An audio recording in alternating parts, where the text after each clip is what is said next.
Se existe uma cultura de excelência, é muito mais fácil implementar um programa de gestão de excelência dentro de uma companhia.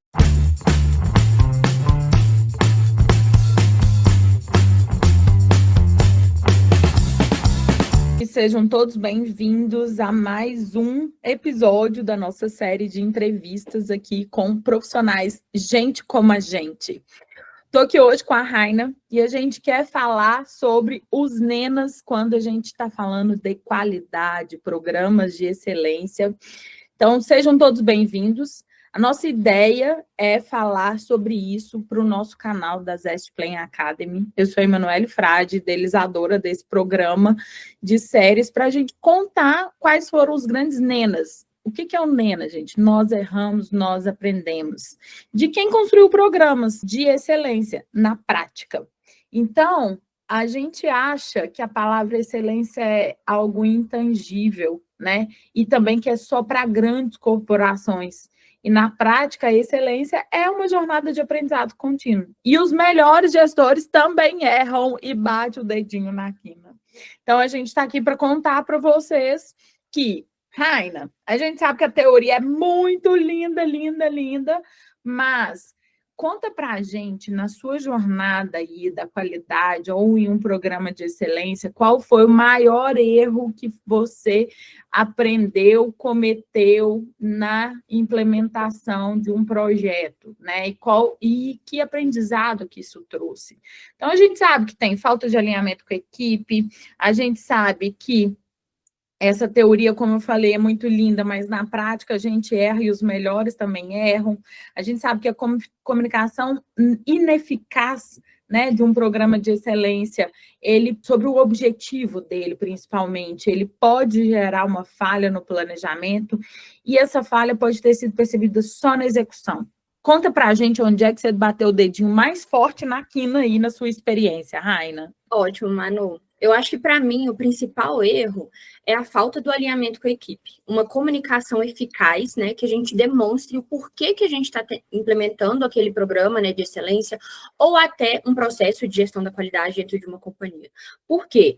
As pessoas começam a entender que, sem esse alinhamento, é uma gestão muito burocrática. Então, elas não veem ali um ganho da forma como a gente vê do lado de cá. Então, é muito importante que a gente alinhe com os colaboradores, com as áreas, com as lideranças, os passo a passos que a gente vai seguir dentro de um programa, né, para a gente implementar um programa, ou uma nova edição de um programa de excelência, ou também os passos para a gente implementar um sistema, né, de gestão da qualidade, para que isso não se torne um plus no trabalho das pessoas, mas que isso se torne rotina no dia a dia delas. Engraçado você falar disso, porque recentemente eu também fiz uma entrevista com uma pessoa que é da área da qualidade, Black Belt, e ela trouxe exatamente disso. Como é que você faz essa gestão da mudança? Então, eu estou querendo, consolidando aqui o que você está me falando, você está me dizendo que um dos pilares para implantar é a gestão da mudança. E dentro da gestão da mudança, a comunicação de quanto isso pode gerar um valor agregado ali naquela unidade ou organização, ou até mesmo naquela área, né? O programa de excelência é para todo tipo de empresa, todo tamanho, todo porte. Mas esse mecanismo de gestão da mudança faz uma grande diferença. É isso que você está me dizendo? Exatamente isso, Manu. As pessoas fazem o processo, e é muito importante que as pessoas entendam o porquê do processo. Às vezes fica na cabeça das lideranças o caminho que elas querem seguir, mas isso não desce, né, pela base. E a gente tem que estar em todos os níveis. Tem que ser claro, eficiente, e o porquê a gente está fazendo aquilo. Qual é o ganho para essas pessoas também? Não só o ganho para a empresa, mas qual é o ganho individual para cada um dentro do programa ou dentro desse processo, né, da gestão da qualidade. Uma padronização, né, ali de processos, ele é um dos elementos de gestão do programa de excelência. E a padronização facilita o dia a dia. Só que, num primeiro momento, as pessoas, se a gente não tem esse alinhamento, ele não é percebido de cara ali pelas pessoas executoras, né? Então, exatamente. É verdade.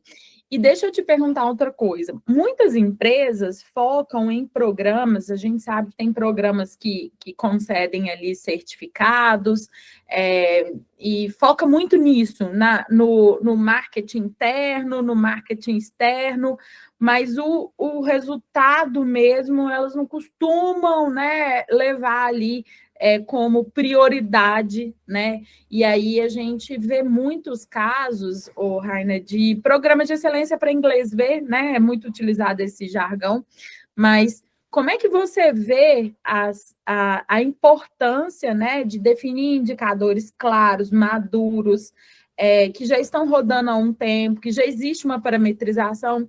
Como é que você vê essa importância? E se você teve algum problema, algum dedo na quina que você bateu, que o indicador ele não estava maduro, mas estava sendo medido, e aí impactou o resultado do programa? Sim. Tem um exemplo prático disso? Tenho, Manu. Eu tenho um exemplo muito claro do programa que eu acompanho, né? Mas eu acho que o primeiro passo, quando a gente vai estruturar um programa de excelência ou um processo de gestão da qualidade, é a gente entender como esse processo ou esse programa ele vai estar dentro da cultura da empresa e como ele vai estar alinhado com as metas e a estratégia da companhia.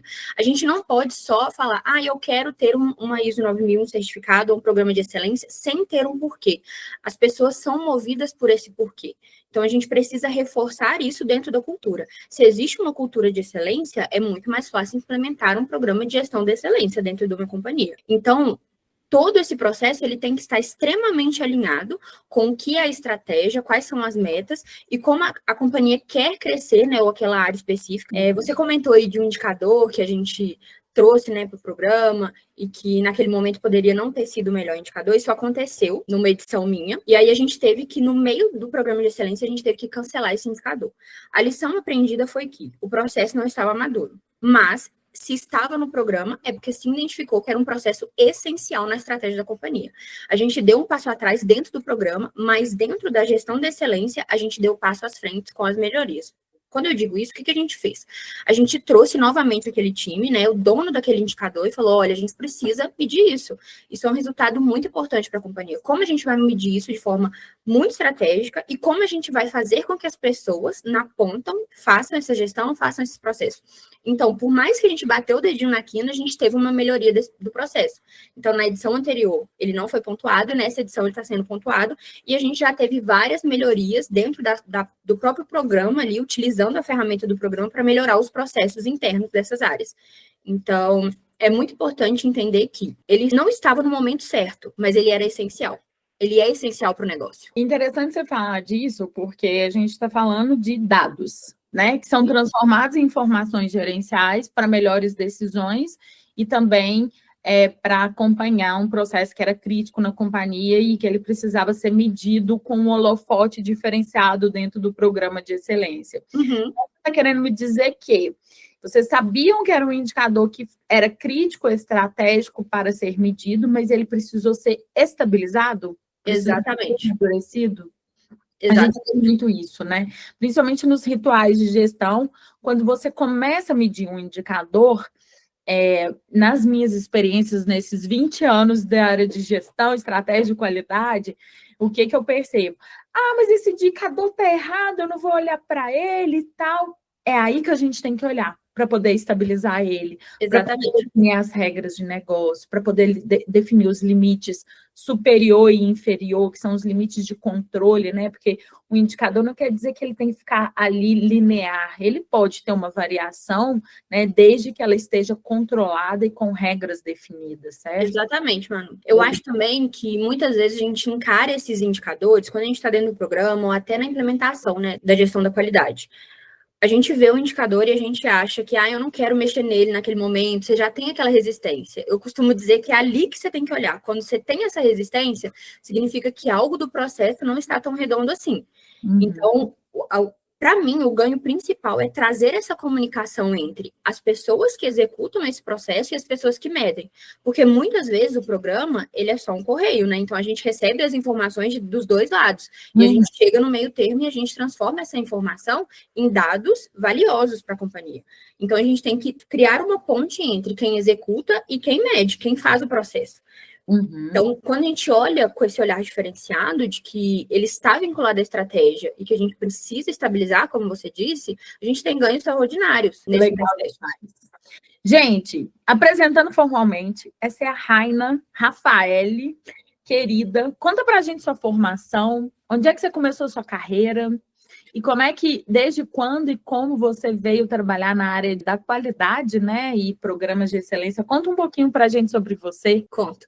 Bom, Manu, eu trabalho, né, com gestão da qualidade desde 2013. Eu comecei numa empresa de engenharia, então, bem ali no começo daquela onda de meio ambiente, né, da ISO, quando teve um boom dentro do mercado nacional, foi quando eu comecei a trabalhar com a qualidade, e desde então eu sempre atuo nessa área. Tenho uma formação técnica no Cefet de Minas Gerais e depois eu fui cursar farmácia. Dentro da farmácia, na UFMG, que tem também uma ponte para a gestão da qualidade dentro do currículo do farmacêutico. E um ponto muito interessante é que eu fui migrando, né, entre várias áreas. Eu comecei com a questão de obras, né, em empresas como Vale, CNN, Petrobras, trabalhando ali como terceirizada, numa empresa de engenharia, e aí depois eu fui migrando, né, já trabalhei em consultoria, agora estou na área da educação.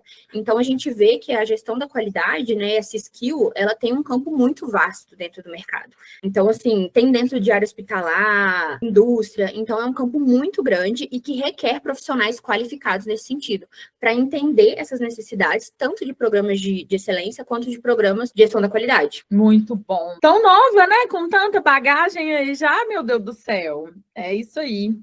Bom, a gente, né, eu também acredito que a área da qualidade, ela é transversal a diferentes segmentos.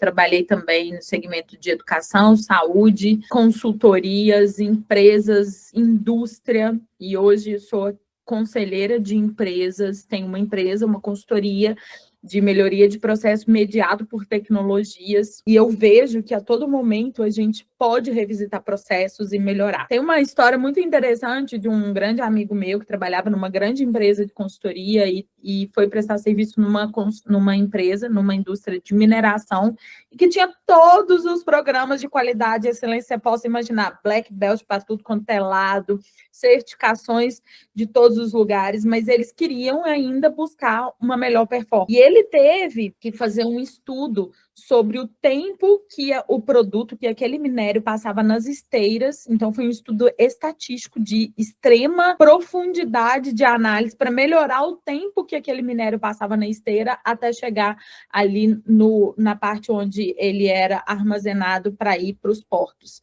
O que eu quero dizer com isso, gente? Não importa o tamanho da empresa, né, o porte ou o segmento. A gente pode e deve sempre procurar a eficiência de processos, porque muitas empresas, às vezes, acham que eu quero crescer e quero aumentar faturamento, e, na verdade, ela deveria olhar para dentro e ver seus processos que está deixando dinheiro na mesa, certo? Exatamente. Legal. Bom, a gente está falando dos nenas, falando do dedinho batido na quina, só recapitulando, hein? Ver se eu não estou perdida aqui.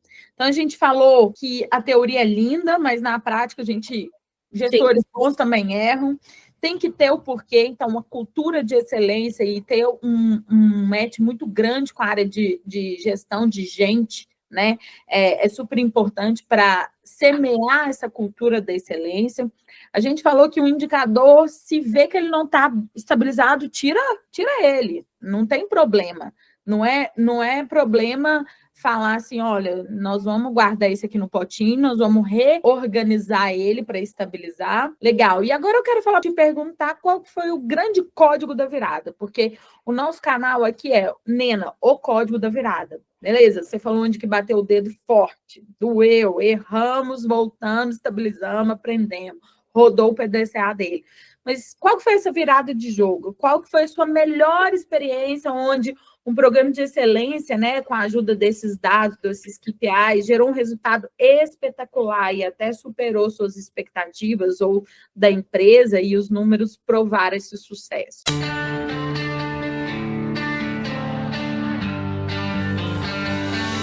O programa atual, Manu, que eu tô à frente, ele é, para mim, o melhor programa que eu já participei, que eu já toquei. Eu recebi ele de herança, então depois a gente fez uma remodelagem, sempre alinhado com a estratégia da empresa. Como a estratégia muda, o programa também tem que mudar. Uhum.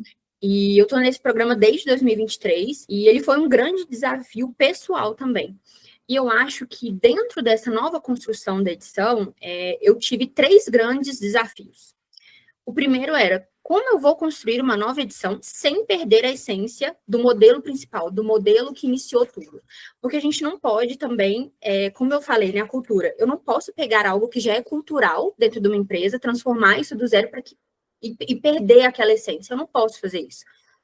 Porque é um programa muito querido pelas pessoas. Vinculado na ideia, né? Sim, então eu tinha que ter um cuidado ali muito grande com esse histórico, né? E diante disso, como continuar engajando esses participantes após tantas edições e com um novo formato que é uma dinâmica de meta. Eles tinham uma meta dentro do programa.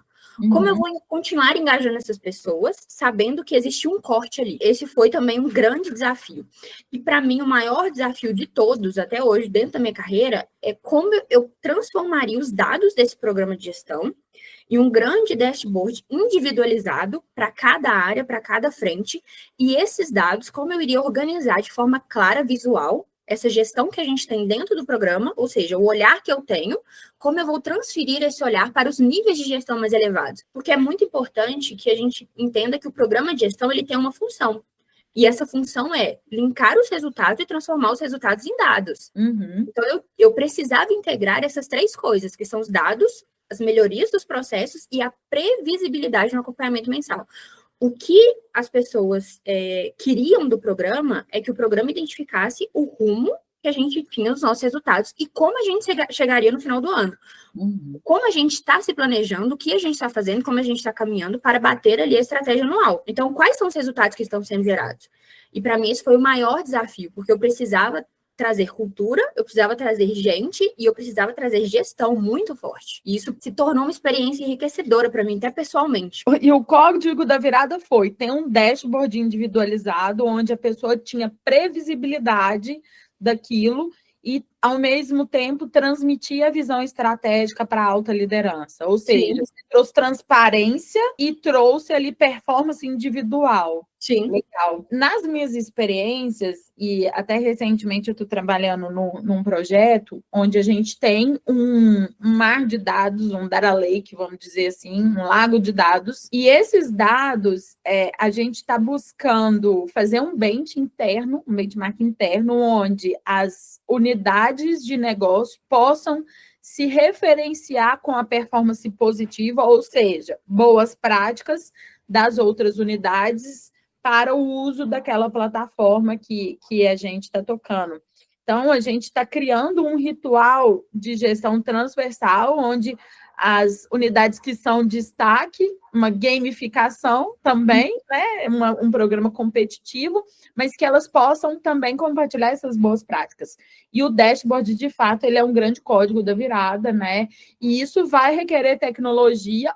Ou o que a gente tem que pensar? Pode ser o plano de ação mais simples escrito no papel de pão ou o mais elaborado escrito numa plataforma. Mas se ele é acompanhado e se você tem segurança dos dados, você consegue tomar melhores decisões ou decisões mais assertivas, né? Muito legal. E deixa eu te perguntar mais uma coisa. A gente falou, então, do código da virada. E no contexto, né, no papel do gestor, ele que está ali à frente de uma unidade, tudo, e ele está falando sobre o contexto de gestão de excelência, onde os KPIs vão ser uma bússola, né, com essa previsibilidade.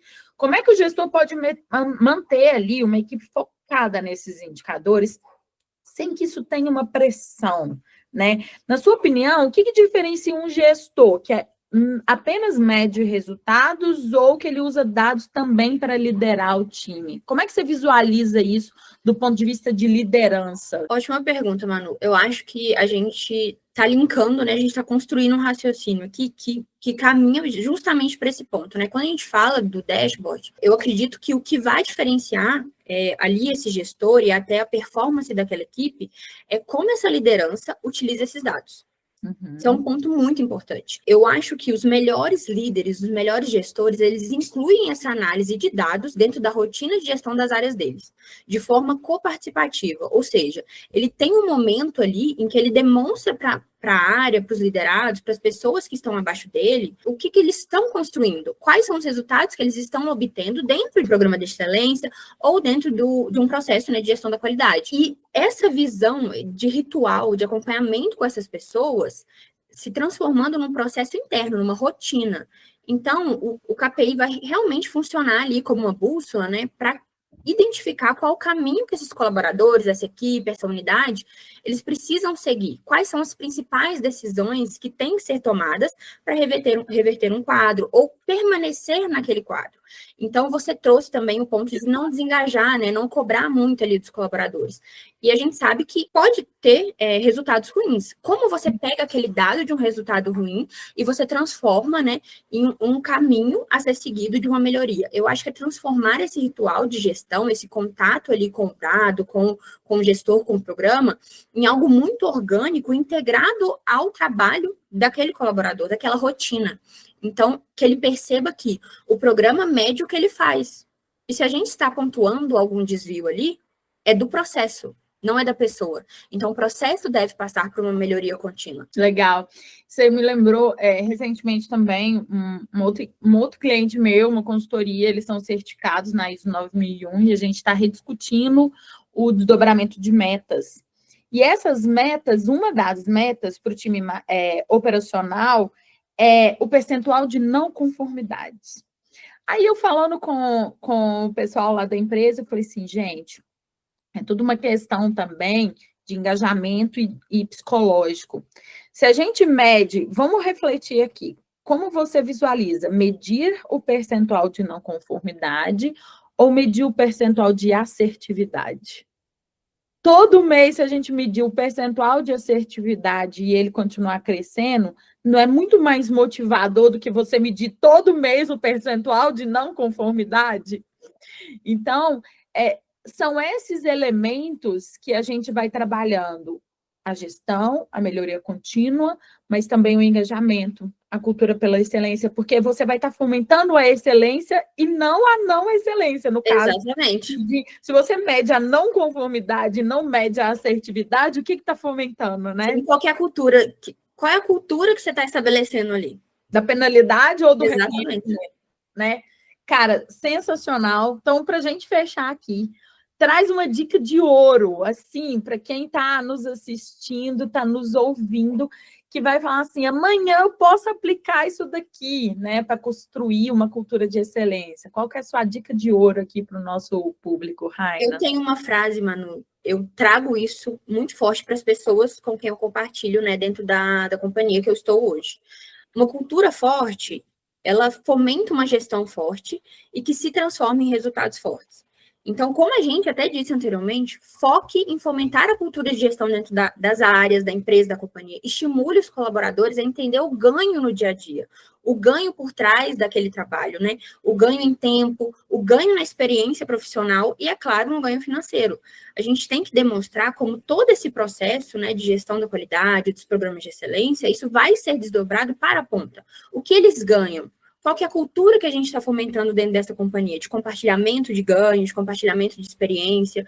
Então, eu acho que essa é a frase. Cultura forte gera gestão forte, que transforma em resultados fortes. Sensacional. Gente, esse foi mais um episódio do nosso Nena, o Código da Virada. Fiquem atentos, façam todas aquelas coisas. Se quiserem acompanhar mais, se inscrevam no canal, ativem no sininho, deixem comentários do que vocês querem ouvir. O nosso objetivo é trazer gente como a gente que está ali na ponta da operação, no dia a dia, mão na massa, e que faz a diferença na área da gestão, da qualidade, da excelência. Esse foi mais um episódio nosso aqui, hoje com a Raina. Muito obrigada, Raina. A gente se vê num próximo episódio por aí. Eu que agradeço, Manu. Beijo, gente. Um abraço, até mais.